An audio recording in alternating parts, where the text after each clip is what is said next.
आपकी तरफ से जो हाउस के सामने ताज़ियती करारदाद विचुरी रेफरेंस पेश की गई, उसके बाद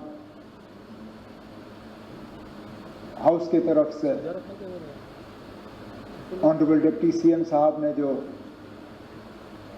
रेजोल्यूशन पेश किया, उसके हक में खड़े बोलने के लिए खड़ा हुआ हूं।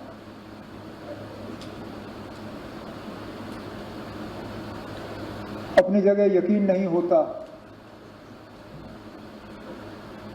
कि चंद ही दिन पहले हम इस हाउस में मौजूद थे, बजट पे कई सारे और मुद्दों पे बहस चली, हाउस एडजर्न होते होते जब आप हमें चाय पिला रहे थे तो हम अपनी जगह यह उम्मीद कर रहे थे कि इसके बाद श्रीनगर में दोबारा मिल बैठेंगे। तब किसने सोचा था कि जम्मू कश्मीर में ऐसे हालात बनेंगे कि हमें दोबारा यहां इस माहौल में मिलना पड़े। सबसे पहले तो मैं लेफ्टिनेंट गवर्नर साहब का शुक्रिया करूंगा कि काउंसिल ऑफ मिनिस्टर्स के मशवरे पे ये स्पेशल असेंबली सेशन बुलाया गया। हमने जब काउंसिल ऑफ मिनिस्टर्स में मीटिंग की, पहलगाम के हमले के बाद उसकी निंदा करने के लिए, उसकी मजम्मत करने के लिए और उन 26 लोगों के साथ हमदर्दी करने के लिए, उस वक्त ये तय हुआ कि हम ऑनरेबल लेफ्टिनेंट गवर्नर साहब से गुजारिश करेंगे कि वो एक दिन का सेशन बुलाएं। वो इसलिए कि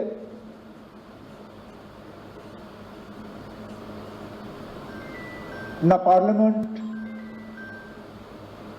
न इस मुल्क का कोई और असेंबली पहलगाम के उन 26 लोगों के दुख दर्द को इतना समझती है जितना जम्मू कश्मीर का अपना ये असेंबली है। स्पीकर साहब दाएं बाएं देखिए, आपके सामने वो लोग बैठे हैं जिन्होंने खुद अपने किसी करीबी रिश्तेदार को कुर्बान होते हुए देखा। हमारी छोटी बहन शगुन से लेके सकीना, सजाद, कैसर, किन किन के नाम लूं? किसी ने वालिद खोया, किसी ने अंकल, और सजाद ने जिस तरह हाउस के सामने उस दर्द का इजहार किया, मेरे पास शायद उससे बेहतर उसका यहां हाउस के सामने जिक्र करने के लिए अल्फाज नहीं होंगे। हम में से कितने हैं जिनके ऊपर हमले हुए? रफीक साहब, इन्होंने अपने वालिद साहब पे हमला होते हुए देखा। नायक साहब, उस हमले की जो निशानी उन पे रही, कब्र तक वो उन जख्मों को ले गए। इसी तरह कई सारे हमारे साथी जो अगर हम गिनना शुरू करें, गिनते गिनते थक जाएंगे कितने हमले हुए। ये असेंबली, राठौर साहब आप उस असेंबली के मेंबर थे, सलाथिया साहब उस असेंबली के मेंबर थे, सागर साहब, मुबारक गुल साहब, सैफुल्ला मीर साहब, कितने और हमारे साथी जब 1 अक्टूबर 2001 श्रीनगर के असेंबली कॉम्प्लेक्स पे हमले में 40 लोग अपनी कीमती जानें गंवा गए, इसलिए मैंने कहा उन लोगों के दुख दर्द को शायद इस असेंबली से ज्यादा कोई और असेंबली या पार्लियामेंट समझ नहीं पाएगी। इसलिए हमने चाहा कि यहां इस हाउस के तरफ से इस हमले की मजम्मत हो और उन 26 खानदानों के साथ हम अपनी जो है उनके साथ हमदर्दी करें। हम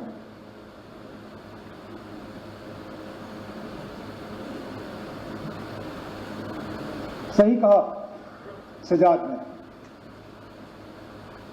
उनके नाम का जिक्र होना चाहिए।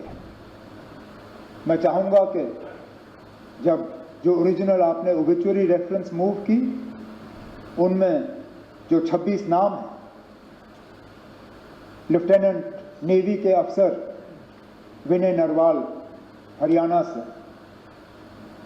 एन रामचंद्रन केरला से, दिनेश अग्रवाल छत्तीसगढ़ से, अतुल श्रीकांत मोनी महाराष्ट्र से, नीरज उधवानी उत्तराखंड से यूएई में काम कर रहे थे, समीर गुहा वेस्ट बंगाल से, सुशील नत्याल मध्य प्रदेश से, संजय लेले महाराष्ट्र से, संदीप न्योपानी नेपाल से, बितेन अधिकारी वेस्ट बंगाल से, मंजूनाथ राव कर्नाटक से, दिलीप देसले महाराष्ट्र से, प्रशांत सतपति उड़ीसा से, मनीष रंजन बिहार से, सैयद आदिल हुसैन शाह हापतनाग अनंतनाग जम्मू कश्मीर से, जेएस चंद्रमौली आंध्र प्रदेश से, मधुसूदन राव कर्नाटक से, संतोष जगदाई महाराष्ट्र से, कस्तूबा गणवोटे महाराष्ट्र से, हेमंत जोशी महाराष्ट्र से, सुधम द्विवेदी यूपी से, भारत भूषण कर्नाटक से, सुमित परमार गुजरात से, यतीश परमार गुजरात से, टेगे हलीन अरुणाचल प्रदेश से और शैलेश भाई गुजरात से। स्पीकर साहब, उत्तर से लेके दक्षिण, पूरब से लेके पश्चिम, कहां अरुणाचल, कहां गुजरात, कहां जम्मू कश्मीर, कहां केरला और बीच की सारी रियासतें, पूरा मुल्क इस हमले के लपेट में आया है। ये सही है स्पीकर साहब, ये पहला हमला नहीं था। हमने कई हमले होते हुए देखे।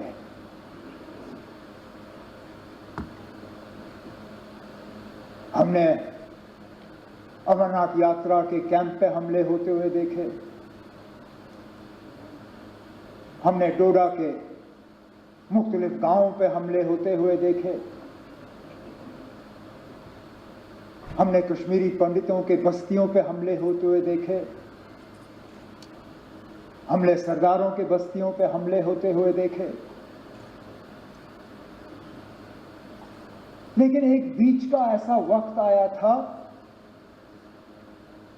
ये बाईसरन का हमला 21 साल के बाद इतना बड़ा हमला हुआ है सिविलियन। हमें लग रहा था कि ये हमले जो हैं ये अब हमारे माजी का एक हिस्सा है, they're part of our past. ये हमारे आज की कहानी नहीं है, ये हमारा मुस्तकबिल नहीं है। लेकिन बदकिस्मती से वाइसरन ने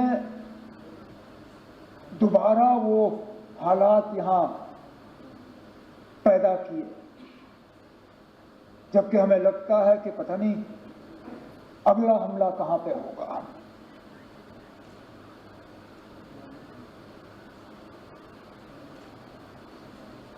मैं अपनी जगह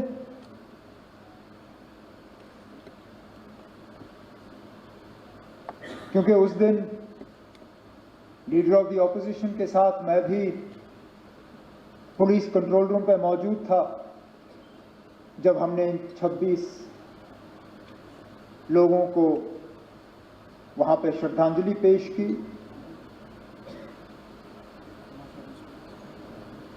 मेरे पास अल्फाज नहीं थे कि मैं क्या कह के उनके घर वालों से माफी मांगूं।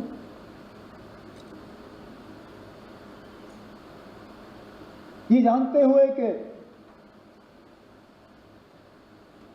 जम्मू कश्मीर की सिक्योरिटी, जम्मू कश्मीर की सुरक्षा, जम्मू कश्मीर के लोगों की चुनी हुई हुकूमत की जिम्मेदारी नहीं है, लेकिन तब भी यहां के वजीर आला की हैसियत से, यहां की टूरिज्म के मिनिस्टर की हैसियत से मैंने इन लोगों को दावत दी थी यहां आने की। मेजबान होते हुए मेरी जिम्मेदारी थी कि सही सलामत मैं इन्हें यहां से वापस भेजूं, नहीं भेज पाया।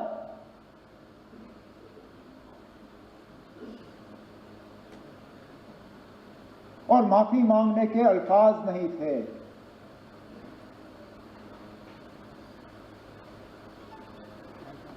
क्या कहता हूं उनको, उन छोटे बच्चों को जिन्होंने अपने वालिद को खून में लपेटा हुआ देखा, उस नेवी अफसर की विधवा को जिनको शादी हुए ही चंद दिन हुए थे,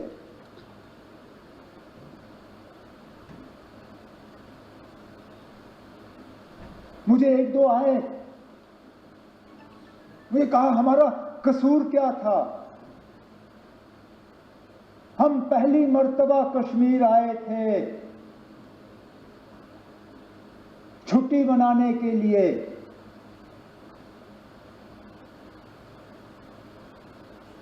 और इस छुट्टी का जिंदगी भर अब हमें खमियाजा भुगतना पड़ेगा।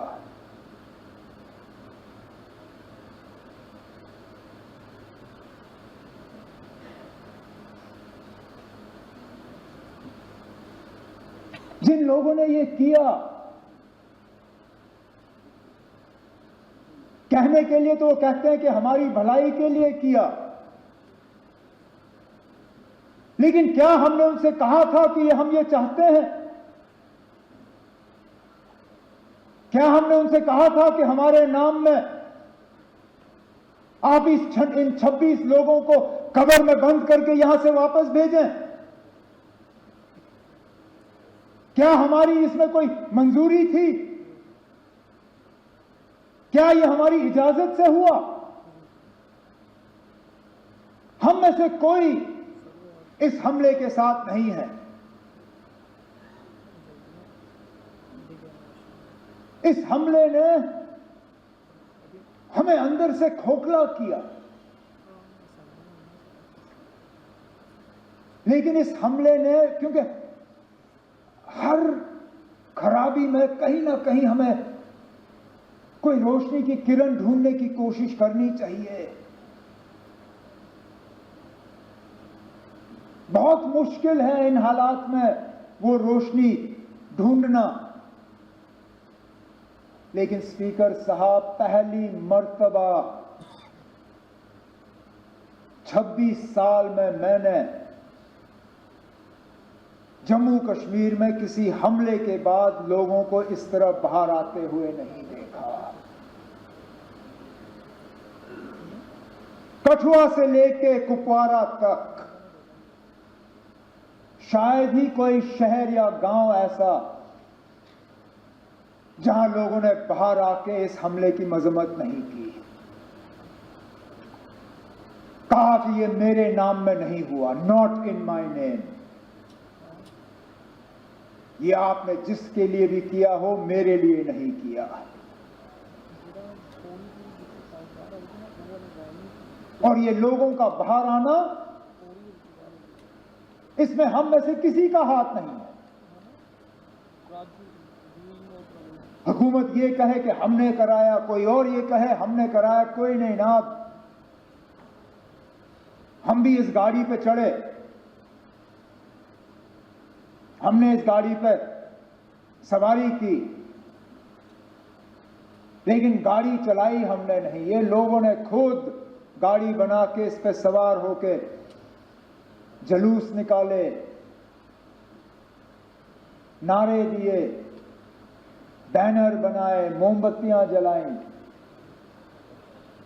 ये कहने के लिए कि हम इस हमले के साथ नहीं हैं।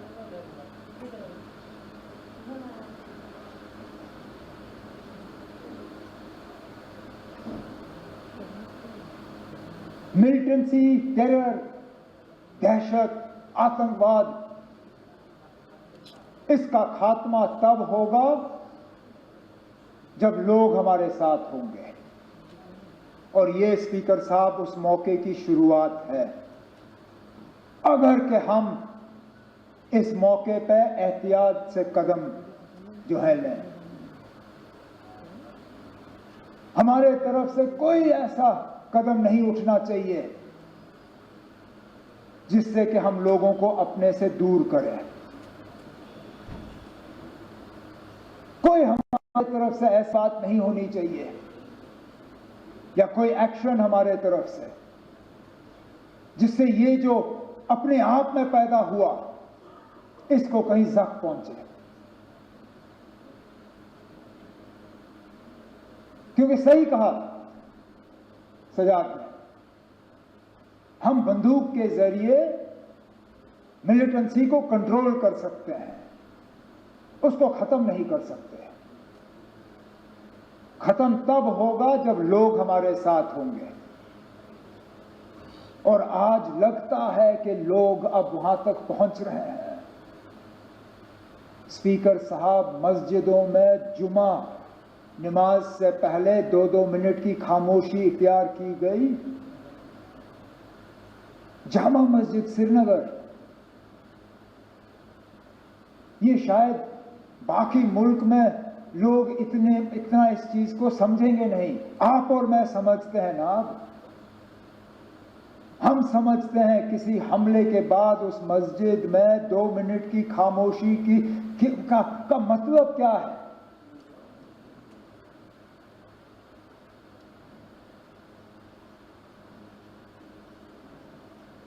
तो मेरी तो सिर्फ यही कोशिश रहेगी कि इस सिलसिले को हम बनाएं, बढ़ाएं, घटाएं नहीं, कम ना करें।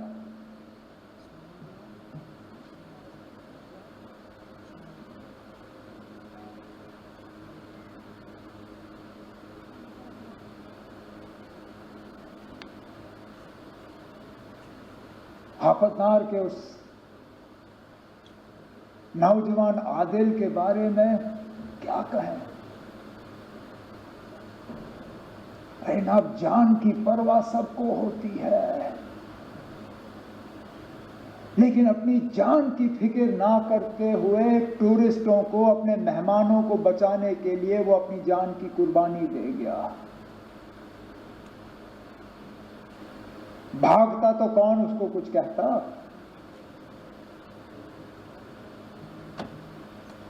भागने के बजाय खतरे की तरफ गया। इस तरह के और मिसाल हैं जिनके बारे में आज हम सुनना शुरू कर रहे हैं। जो टूरिस्ट वहां से निकले, उन्होंने अब जिक्र करना शुरू किया।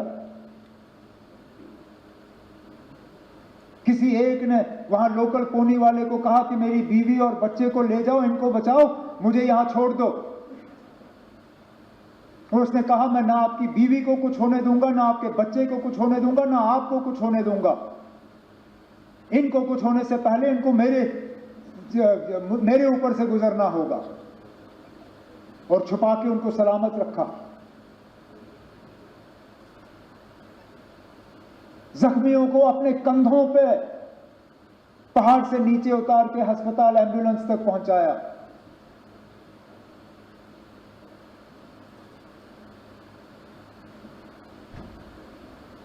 और उसके बाद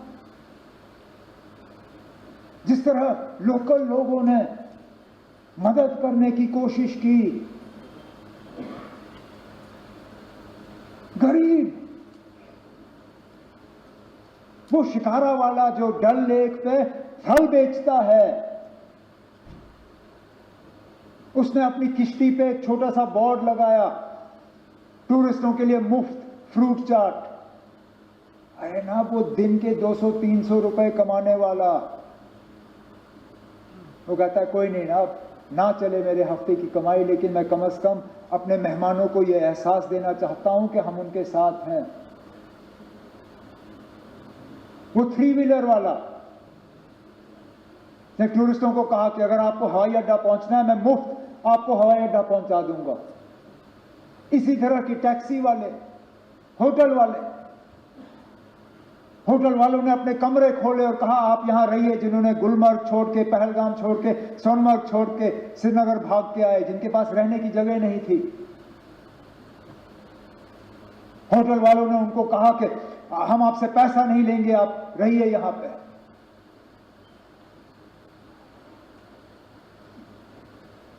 मैं सलाम करता हूं, यही है हमारी मेहमान नवाजी। उसके साथ साथ उनका शुक्रिया करता हूं कि उन्होंने ये किया। जम्मू कश्मीर के बाहर हमारे कुछ स्टूडेंट्स, हमारे कुछ रहने वालों को कुछ जगहों पे तकलीफ हुई, उससे कौन इनकार कर सकता है। लेकिन मैं उसके साथ साथ उन तमाम रियासती हुकूमतों का शुक्रगुजार हूं जिन्होंने मौके पर तहकीकात करके हालात को काबू में लाने में अपना रोल अदा किया। मैं अपने मिनिस्टर कुलीग्स का शुक्रिया करता हूं जिन्होंने बिल्कुल कम नोटिस पे जगह जगह गए, कोई शिमला, कोई लखनऊ, कोई देहरादून, कोई बंबई, कोई चंडीगढ़। वहां की हुकूमतों का मैं शुक्रिया करूंगा कि इनसे मिलने के बाद इन्होंने मीटिंगें ऑर्गेनाइज की।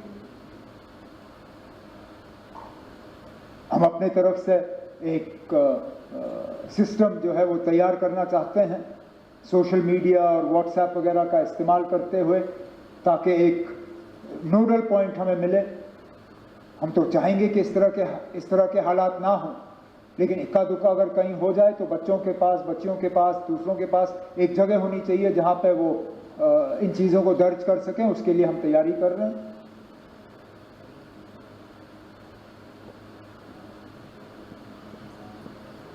बदकिस्मती से सोशल मीडिया में जहां 90% खबरें जो है वो सही होती हैं, 10% वो भी लोग हैं जो झूठी खबर फैलाने की कोशिश करते हैं। मैं उन्हें कहना चाहता हूं कि अपनी हरकतों से बाज आओ। जब ये लोग झूठी खबरें फैलाते हैं तो जिन पे असली ये मुश्किल का जो उनको सामना करना पड़ता है, उनको भी फिर जो है इस झूठी खबर का खमियाजा भुगतना पड़ता है। तो हम इन झूठी खबरों को बर्दाश्त नहीं करेंगे, ये मैं उनको वार्न करना चाहता हूं।